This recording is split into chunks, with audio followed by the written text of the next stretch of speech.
Bien, salut tout le monde et bienvenue dans cette nouvelle édition de la culture religieuse, une émission qui vous propose de connaître l'islam, de le découvrir ou le redécouvrir. L'islam, ses préceptes et aussi son histoire, puisque l'islam a une histoire de plusieurs siècles, même presque un millénaire. Pour en parler, nous avons Dr Ismaël Hamed, spécialiste en religion comparée. Dr Ismaël, bonjour. Bonjour. Merci d'être avec nous aujourd'hui. Alors aujourd'hui, nous allons parler une des phases de l'islam, c'est la conquête de la Syrie. Il fait partie de la conquête de l'islam des pays du Levant, qui regroupe donc la Syrie et d'autres pays de cette région perse, etc. Si on peut parler de la conquête de la Syrie, quelle a été son importance pour l'islam, pour introduire? Oui, alors la conquête de la Syrie c'était un événement historique très important pour l'islam parce que on parle après la mort du prophète Mahomet. Alors il y avait deux pouvoirs dans le monde qui dominaient presque une grande partie du monde. Alors on a les Romains ou l'Empire byzantin qui occupent alors l'Asie, une grande partie de l'Asie, la Syrie et aussi en Afrique, le nord de l'Afrique, l'Égypte, tous ces pays-là. Et c'est avec aussi le reste de l'Empire occidental, Rome, le pays de Gaulle et tout ça. On a l'autre pouvoir mondial de cette période, c'est l'Empire sassanide ou l'Empire perse.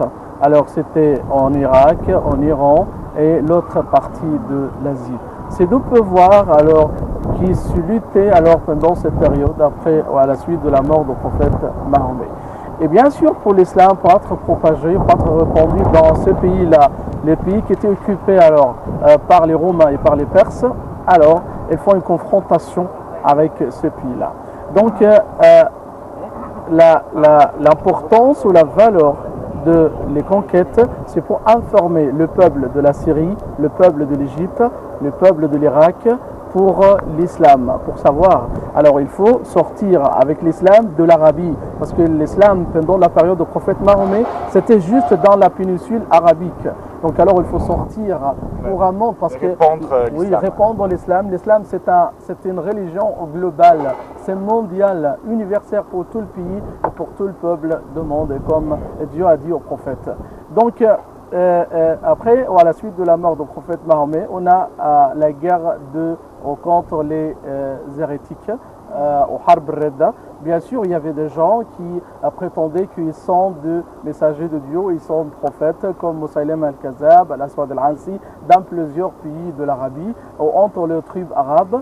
Donc Abu Bakr, le successeur du prophète, le premier calife de l'islam, il a envoyé alors des armées alors dans tous les pays où il y avait les hérétiques pour combattre, parce qu'ici c'est une religion contre l'islam. Des gens qui disent que on est sorti de l'islam et on fait la guerre contre l'islam, on a des religions et quelqu'un qui dit que je suis équivalent du prophète Mahomet, c'est une vraie guerre contre l'islam. Voilà, c'est des gens qui voulaient semer la corruption sur terre. Docteur Ismaël, donc nous allons juste voir un petit commentaire pour nous donner plus de détails sur cette introduction et on revient après ça.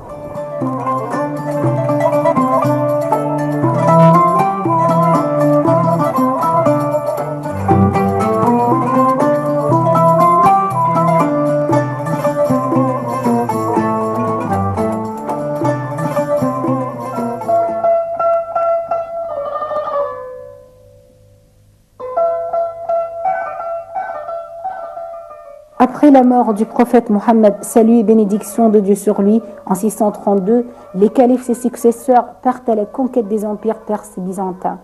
Ils vont notamment faire la conquête de la Syrie et la Palestine de 633 à 638.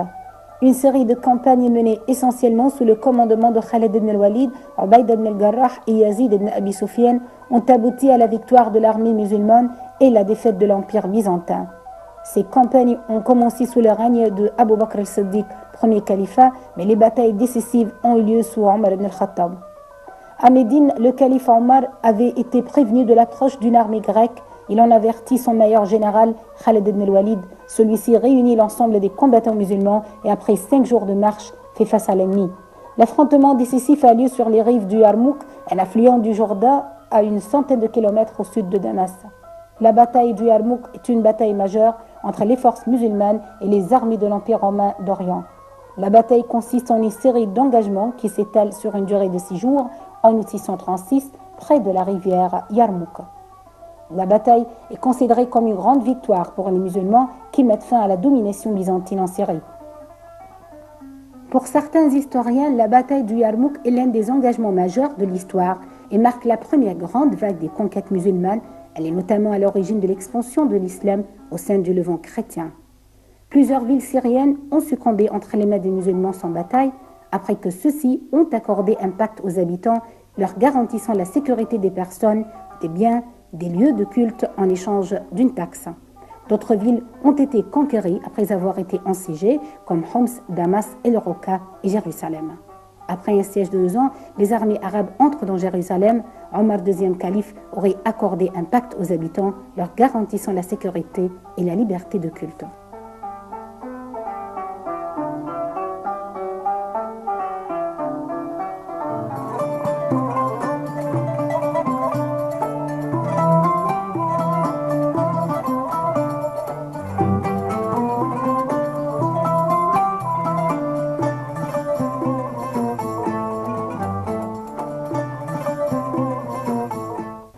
À notre édition de la culture religieuse.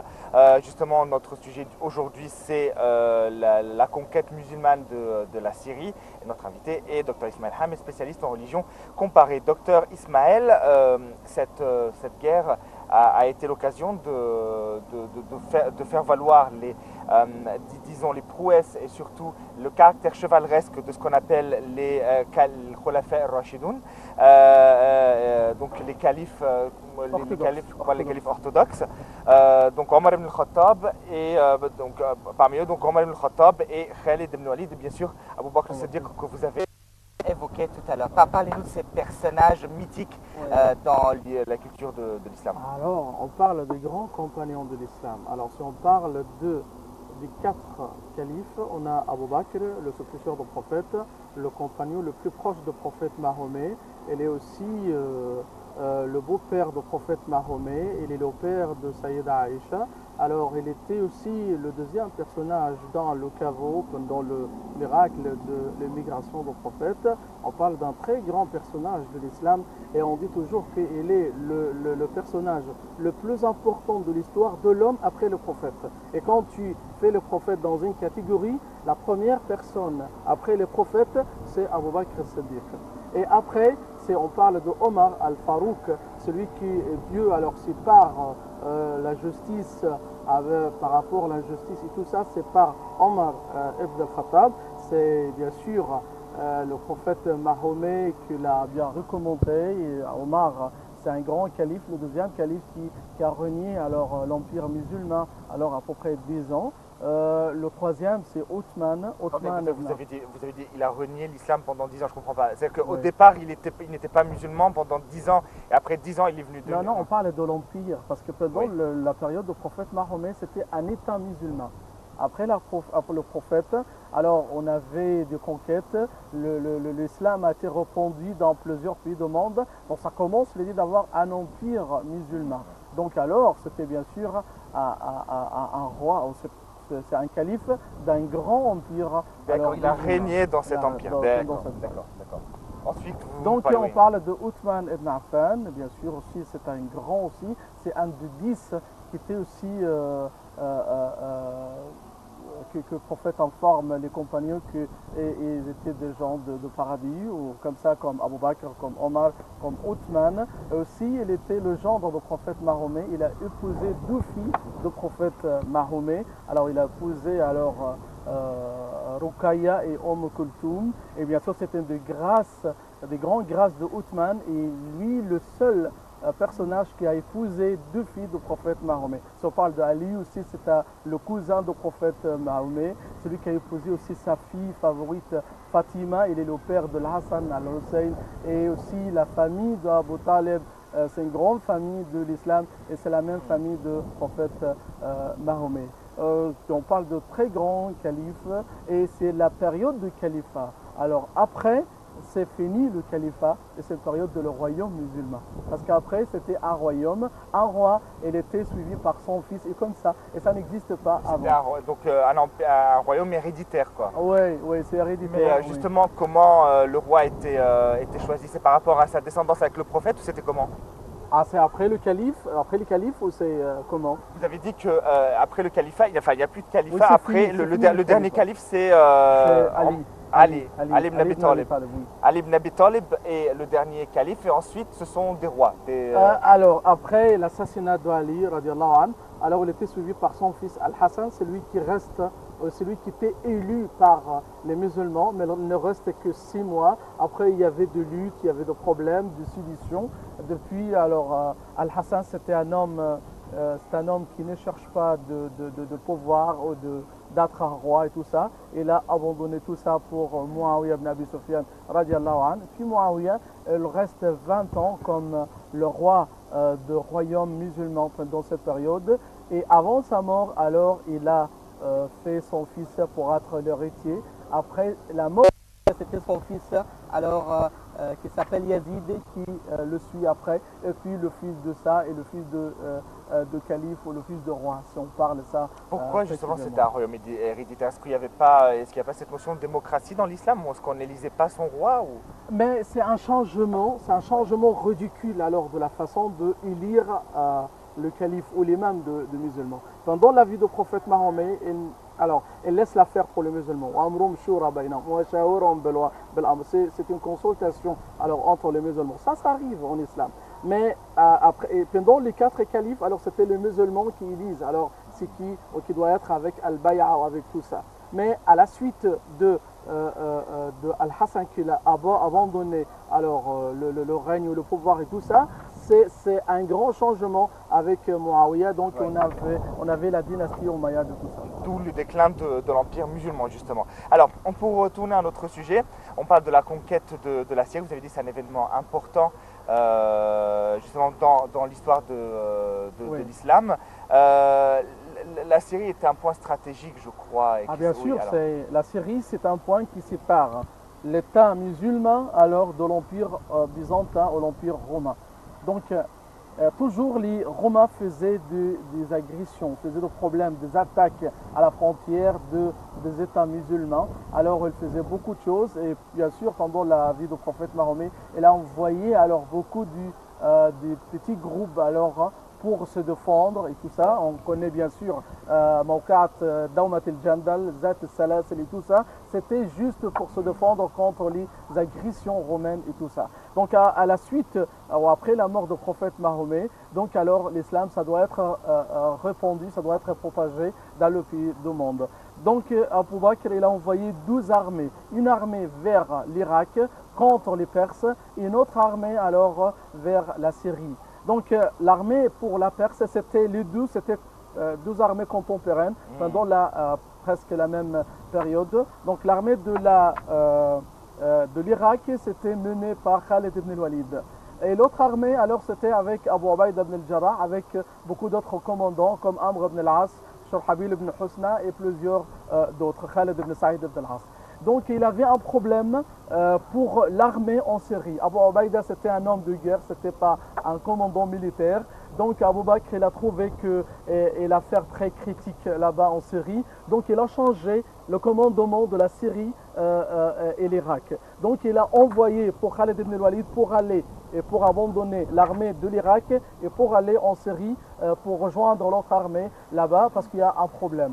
Donc Khalid, il a laissé l'armée de l'Irak là-bas pour Al-Musanna ibn Haris al-Shaybani, celui qui a été tué alors pendant la guerre d'Opan ou Al-Gisr, on va parler après. Et Khalid, il a rejoint l'armée là-bas, donc c'était la bataille après de Al-Yarmouk en Jordanie actuellement.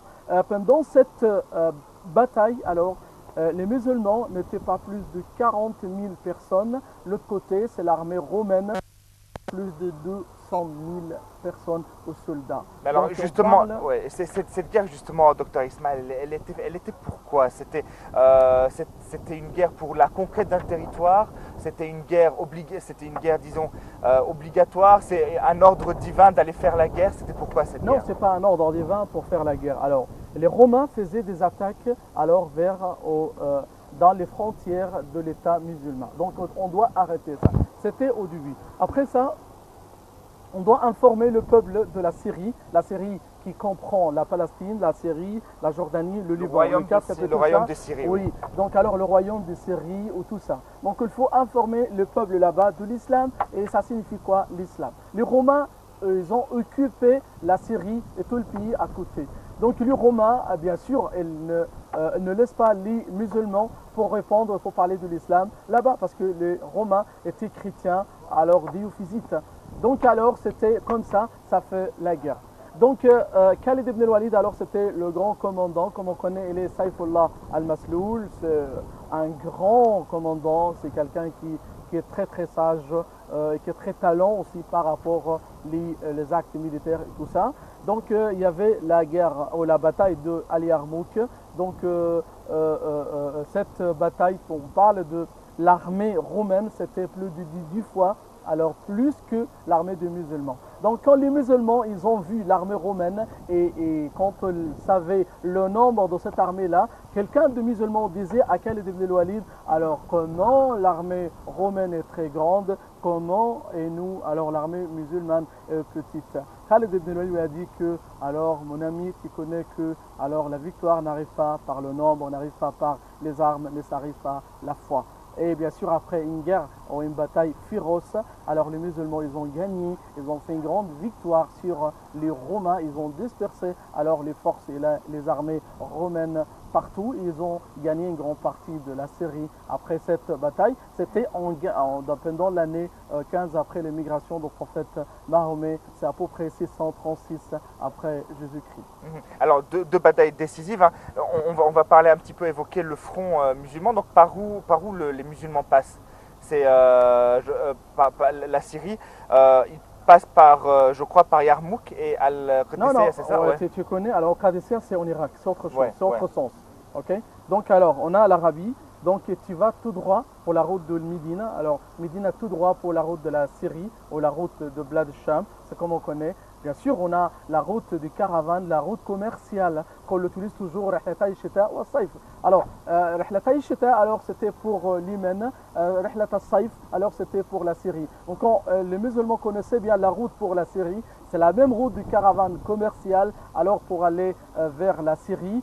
Puis, alors, ils ont trouvé une armée romaine avec 200 000 personnes aux soldats romains, alors qui étaient là-bas à Yarmouk, en Jordanie. Mais bien sûr, c'était une grande victoire, mais ce n'était pas une victoire décisive pour terminer alors la menace de Romains et tout ça. Donc alors, il faut une autre phase de bataille avec les Romains dans une autre bataille, c'est la bataille de Aghnadine.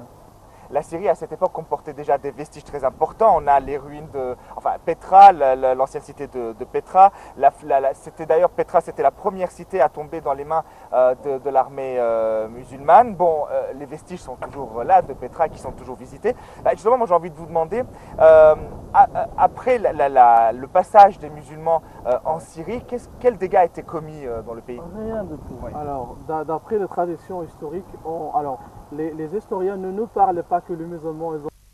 Alors, les villes historiques ou les sites historiques comme les bêtes de Daesh, ceux qui ont détruit alors beaucoup de sites historiques, le musée de Daesh, oui. Alors c'est de Tikrit, à Moussoul, ils ont détruit le musée là-bas. Ça n'existe pas en islam. L'islam respecte alors, ça c'est de patrimoine. Il y a une grande différence entre les idoles de l'idolâtrie, les choses que les gens adorent, les statues que les gens adorent, et aussi une statue historique qui est considérée comme un document. Non, les musulmans respectent bien alors l'histoire, les monuments, les sites historiques et tout ça. Et alors, aucune mention, aucune chose qui est mentionnée dans les livres des historiens qui nous parlent de destruction et que les musulmans faisaient tout ça. Mais alors, c'est toujours les musulmans suivent toujours alors les ordres du prophète Mahomet, d'avoir toujours la pitié, la merci avec les autres, le respect, de respecter aussi les non-musulmans et tout ça. Non, alors, toujours les musulmans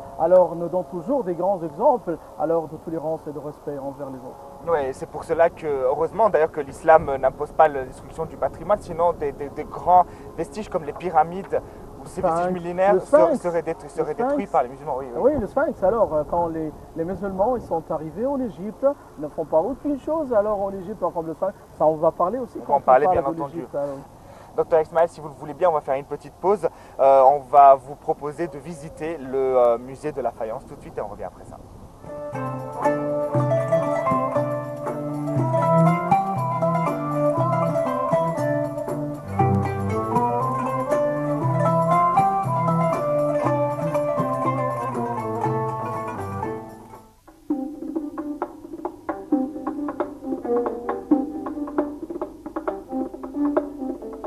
Le musée de l'art islamique est considéré comme l'un des plus importants au monde en raison de son exceptionnelle collection de bois rares, de plâtres, de textiles, ainsi que d'objets métalliques, en céramique, en verre et en cristal, datant de toutes les périodes et provenant de l'ensemble du monde islamique.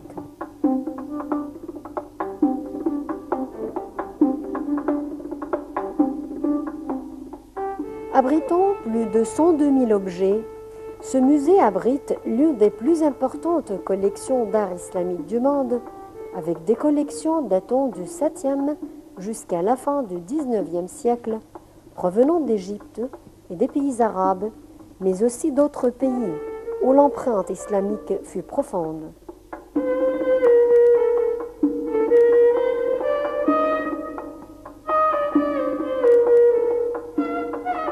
L'idée de construire un musée d'art islamique naquit vers 1869. Le musée du Caire avait été conçu à l'origine pour préserver le patrimoine égyptien des pilleurs d'antiquité qui ont écumé le pays au XIXe siècle et au début du XXe.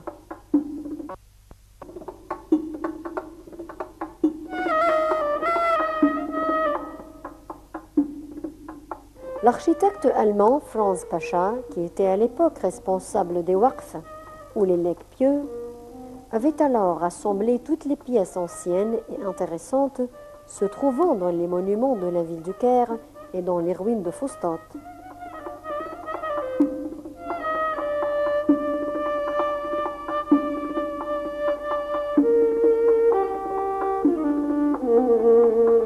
Il eut alors l'occasion de recueillir de nombreux objets précieux, témoins des époques fatimides et mamelouks, ainsi que de nombreuses pièces sculptées en bois ou en pierre.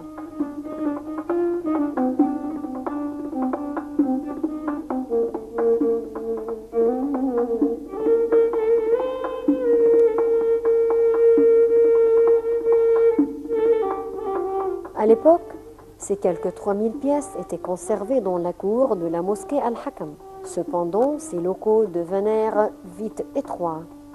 C'est vers 1899 que la construction du bâtiment de style néo-arabe, qui allait devenir le musée d'art islamique, débuta, pour finalement être inauguré au cours de l'année 1903.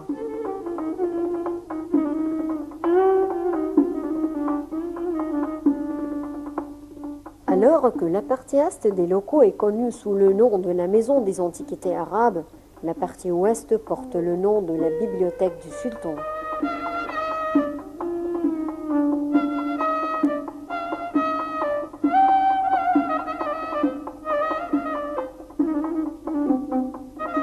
Faisant face au Caire historique, ce musée possède deux entrées, une sur le côté nord-est et l'autre sur le côté sud-est. À une époque, un superbe jardin avec fontaine menait à la première entrée.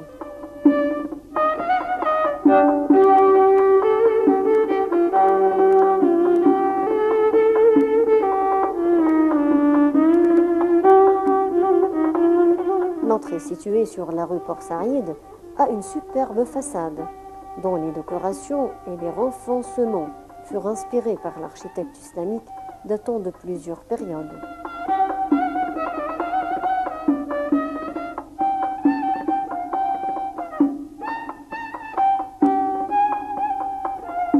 Ce musée est un bâtiment à 2 étages dont le premier comprend les salles d'exposition et le deuxième les réserves générales. Le sous-sol contient une réserve utilisée par le département de restauration.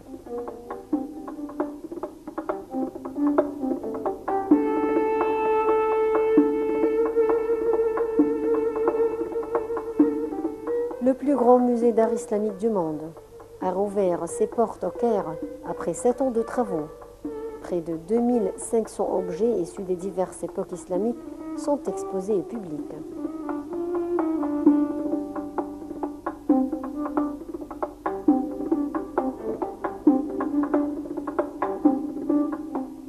Cette rénovation s'inscrit dans une politique générale de restauration des monuments historiques dans les vieux quartiers islamiques du Caire.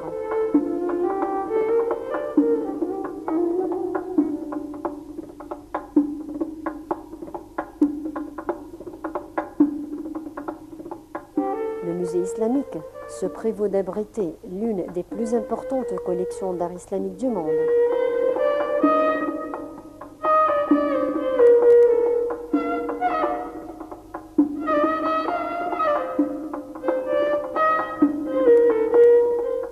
Parmi les pièces les plus remarquables, il y a une clé incrustée d'or de la Kaaba, l'édifice central de la grande mosquée de la Mecque et le plus ancien dinar islamique connu, datant de l'an 697. Plusieurs manuscrits rares du Coran sont également exposés, ainsi que des tapis persans, des céramiques ottomanes, des vases, des mouches arabéées.